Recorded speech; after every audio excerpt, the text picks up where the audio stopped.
Hello बच्चों, let's read the question and question is study the four statement A to D given below and select the two correct ones out of them. ठीक है, A यहाँ पे दिया है definition of biological species was given by Ernst Mayr. B is photoperiod does not affect reproduction in plants. C is binomial nomenclature system was given by R.H. Whittaker. D option given here. In unicellular organisms, reproduction is synonyms with the growth. सो हमें यहाँ पे to correct statement को choose करना है और उसके according हमें appropriate answer यहाँ पे देना है. सो ये हमारा क्वेश्चन है. Let's talk about the key concept यहाँ पर हो जाएगा कि जो बायोलॉजिकल स्पीशीज हैं, कुछ यहाँ पे डिस्कवरी पे डिपेंड कुछ स्टेटमेंट्स यहाँ पे डिस्कवरी से रिलेटेड हैं. ठीक है, कि किसने किस चीज का डिस्कवरी किया है, और कुछ आपका आ जाता है इसमें अफेक्ट्स से रिलेटेड. ठीक है, लाइक फोटो पीरियड का क्या इफेक्ट रहता है. एंड देन आपका आ जाता है कि जो नॉमेनक्लेचर है, नॉमेनक्लेचर के बेस पे नॉमेनक्लेचर.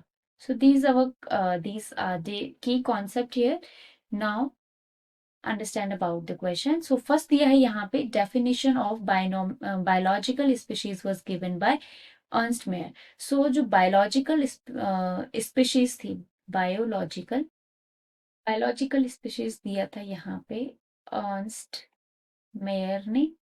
तो ये जो डिस्कवरी है, ये करेक्टली यहाँ पे दिया है. जो अर्नस्ट मेयर थे, उन्होंने बायोलॉजिकल स्पीशीज की डिस्कवरी की थी.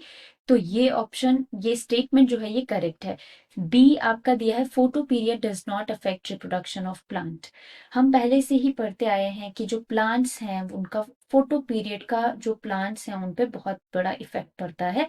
तो ये स्टेटमेंट यहाँ पे इनकरेक्ट है, बिकॉज फोटो पीरियड का पूरा इफेक्ट पड़ता है प्लांट के रिप्रोडक्शन में. बी दिया है binomial nomenclature given by R.H. Whittaker.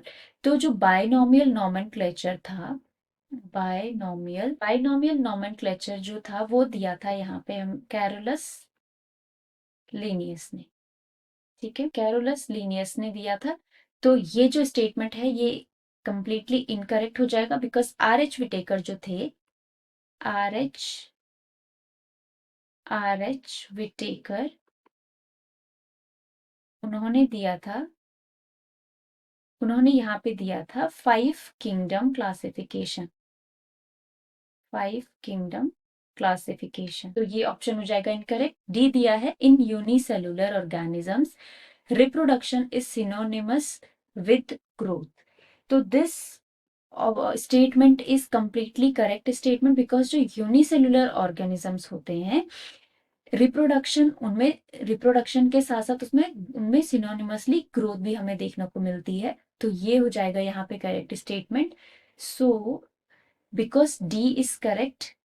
ठीक है, तो यहाँ पे जो हमारा करेक्ट ऑप्शन बनेगा that is a. Statement A is correct and D is correct. तो ए और डी दिया है हमारे फर्स्ट ऑप्शन में.